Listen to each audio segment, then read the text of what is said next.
Okay. There we go. Okay. So how did I move to Japan? Well, I didn't swim over here. I didn't walk over here. I took a plane. I did take a plane. But there was stuff that I did before I took a plane. The first thing I did was I interviewed with a teaching English as a second language company. The interview went well. They were like, "Oh my gosh, you're so great." And I said, "Yeah, I know. I'm awesome. You'd be lucky to have me." And they interviewed me. I already knew that the company slightly sketchy, but I knew that they could give me my visa. So I heard back from them. Actually, it was really fast. I think it was like 3 to 5 days later, and they told me that, hey, we got this offer for you if you want it. I was like, ooh, cool. Let me make sure that I actually want this. So I eventually said yes to them, and they sent me a COE, which is a certificate of eligibility, which is something that I needed to get my work visa for living in Japan for an extended period of time. And this work visa, I knew it was for humanities, it was for engineering, it was for teaching as a second language. It was normal. People used it all the time. So I saw that. I was like, oh, okay, this is great. So I was getting ready to send all of that information. And then they said, okay, first you need to make sure you have a place to live. And I just realized this microphone isn't plugged in. Let's see if this will make it better or worse. It'll probably make it worse, but you know what? It's fine. We're gonna see how this goes. But anyway, what was I saying? Chotomate kudasai. That means please wait a second. My Japanese has gotten better. Nihon, if you know the language. But oh crap, I lost my train of thought. Let's see. What was I saying? Let me rewind. So I was blah blah blah blah blah blah blah blah blah blah blah blah wah wah wah. Okay, I remember. So they said I needed to find a place to live, and I was like, oh, okay. Well, I don't know where I'm going to live, so that's probably something I have to figure out. So now let's go back to the teaching English as a second language. So as I told you earlier, I already had some feelings about the actual company, but I knew that they would help me get my visa. So they had two different paths. One of them was a contractor path, and the other one was an employee path. I chose the contractor path because I just had a feeling it was going to be some BS. I'm not even going to say it was BS. Let's keep it professional. I just knew it wasn't going to do everything that I needed it to do, basically. So I chose the contractor path. Now, with the contractor path, I am responsible for my housing and actually securing an apartment or a share house, whatever I decided. I wasn't doing a share house because I'm not sharing a bathroom with strangers. Nothing wrong with that. I think if you want to live that lifestyle, there's nothing wrong with that. A lot of people enjoy share houses. I'm just not one of them. And that's okay. I'm not telling you how to live. Don't tell me how to live.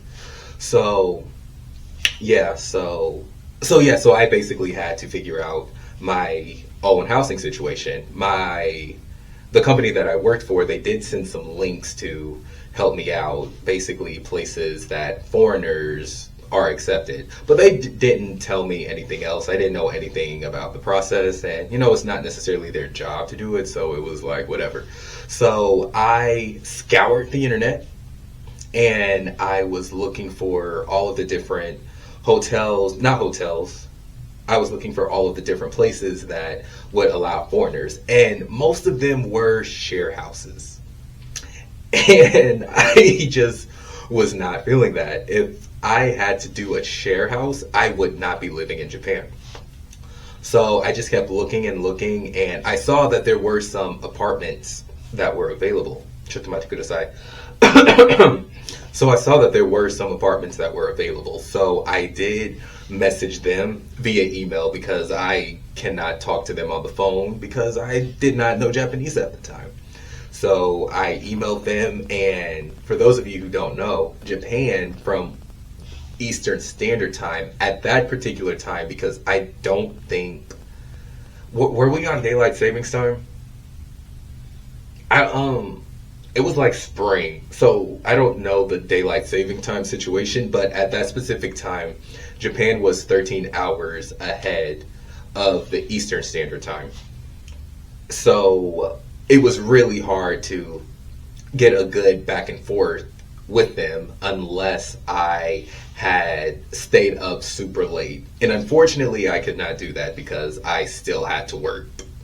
So I would email them asking them, oh, hey, is this apartment available? Is this apartment available? And I would basically not hear anything from a lot of these companies from a lot of these apartment complexes, like for days I wouldn't hear them. And they would eventually say, oh, I'm sorry, this apartment is taken, or this apartment shouldn't have been on the list in the first place. But here is this apartment. Would this work for you? So I would reply to them, and then it would still be days later until I heard back from them. So this process went on for a very long time. And to be honest, it was extremely exhausting, especially still working a full-time job at the same time, and just dealing with the regular stresses of every day. It was a lot. And I was doing this without actually physically being there or honestly knowing anything about Japanese culture. So a few weeks went by and I was really, really stressed. I was just like, oh my gosh. Because the only options that I did have available were share houses. And I was going to message the English teaching company and tell them, hey, look, I can't do this because I just can't live in a share house. That was my one requirement. But I eventually was able to reach out to an apartment, and they said that they did have a few listings available. And during that specific week, I stayed up until, I want to say until like 2 to 3 a.m. in the morning, just so I could make sure that I was talking to a representative in real time. Because that was really important for me to make sure that I secured this housing, because without securing someplace, I wouldn't be able to get my visa. And that was the only thing stopping me from getting my visa. So I eventually said yes to one of the apartments that they had, and they sent me an application. And I had no idea what the application process was going to be, but apparently I had to fill out the application, and then eventually there was going to be an interview as well, at least for this particular apartment complex. I think that's a common thing in Japan, but I am not 100% sure. But yes, so I had filled out the application. Well, I started to fill out the application, but then I saw that there was a section that talked about having a guarantor. So I did need a guarantor, or someone to basically, I needed someone else. I needed a guarantor. I'm just going to leave it at that. I needed a guarantor I needed a guarantor so I could continue to apply for the apartment. And so I thought that I could use my English teaching company because, well, that's, from my understanding, that's just what a lot of companies do. Like, even though they weren't going to pay for, or they weren't going to organize my housing, I thought that I could at least use them since they are also sponsoring my visa.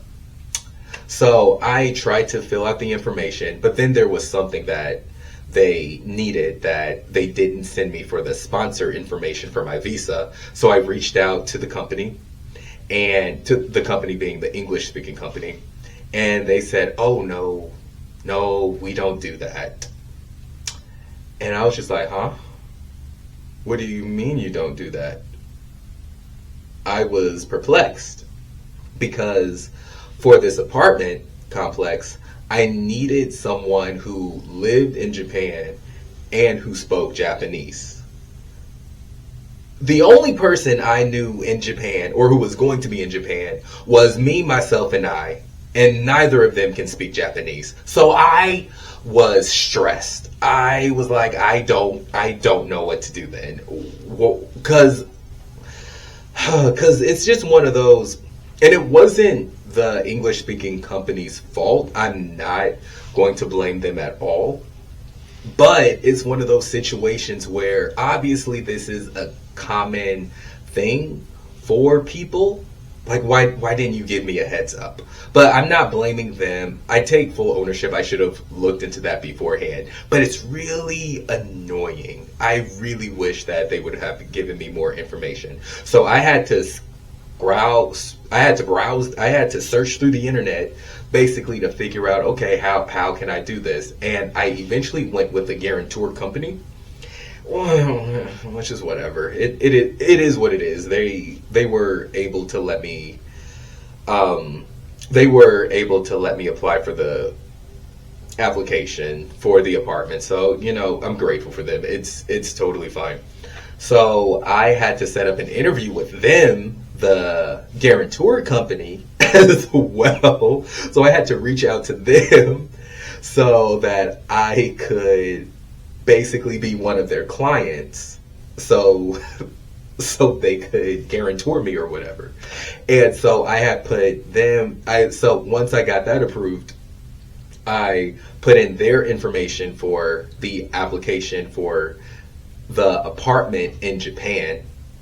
Yes, I had did all of that, and everything seemed to have been okay at that particular time.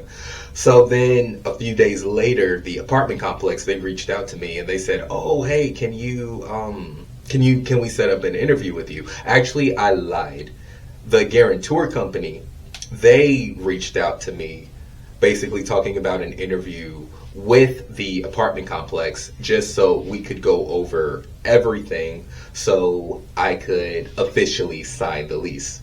And this is something that I normally would not do. I would never sign anything without physically looking at the apartment.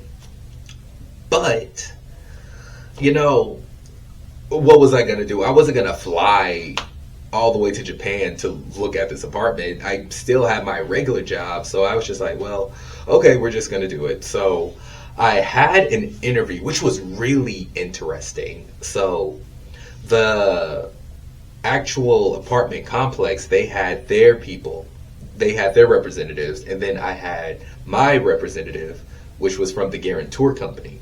So basically the representative over here for the apartment complex, they said everything in Japan, and I was just on the Zoom meeting, just nodding, smiling, not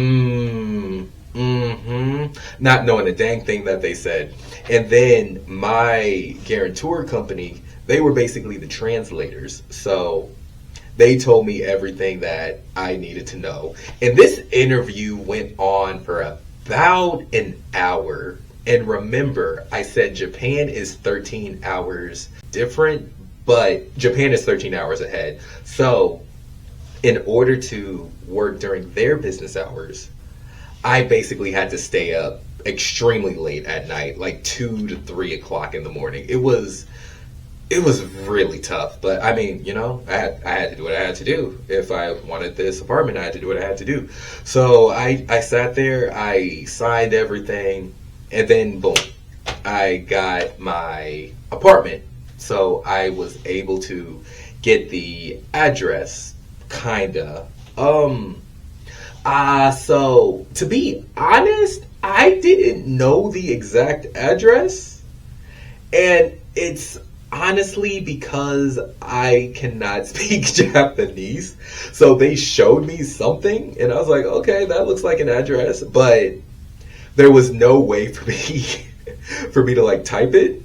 So it was just I was just like, okay, I hope this is right, because there wasn't an English translation for my lease. It was all in Japanese. So I just said, well, I hope this is good. So yeah, so I finally got the apartment. Woo! I was gonna insert a sound effect right there, but I don't feel like editing that, and that's just a lot of work that I'm not willing to do for this video. So, woo! woo, apartment, yay, we got that. So I sent the information to the visa, that was an extremely stressful time because I I needed the turnaround to be really fast. So the day that I got my apartment was basically the last day that I was comfortable sending my application to the visa, because I did have to send it because I don't live in one of the cities and I had to work, so I couldn't just take off of work to do it. So so then I waited patiently. I was just like, okay, well, I already bought the ticket. There's no going back. I'm literally just waiting for the visa to come back. So then I did receive the visa. Hallelujah. Woo, woo, woo. It was great. I received my visa and, I said bye to everybody from home. And then I flew to Japan. And once I got to Japan, I received my residence card once I went through customs, or once I made it through that. What was that? Okay, we're good. Once I made it through that first checkpoint, I received a residence card. Yeah, I received a residence card, which is basically the card saying that I live here now. It wasn't just oh, he's visiting. It's oh, he's official. Yeah, so that was actually really cool. I was really excited to be there. I was really excited. It was such an exciting time. And then I walked through there. I got on a train. I put the address that I thought. I put in the address in my phone for the apartment complex. I was super excited about it. And then once I arrived, and it was like about an hour and a half from the airport, I walked to the actual address, and I did not see my apartment complex. Yeah, so this video is already super long, but I will share this story later. So I made it to Japan. Woo, woo. However, where am I going to sleep? Well, that will be in the next video. Until then, thank you for listening. That is my How I Made It to Japan story. And I hope everyone has a too good day. Wow. Crazy times, bro. Oh my God. How did I survive that? Oh my goodness. Whew. Crazy times. My God.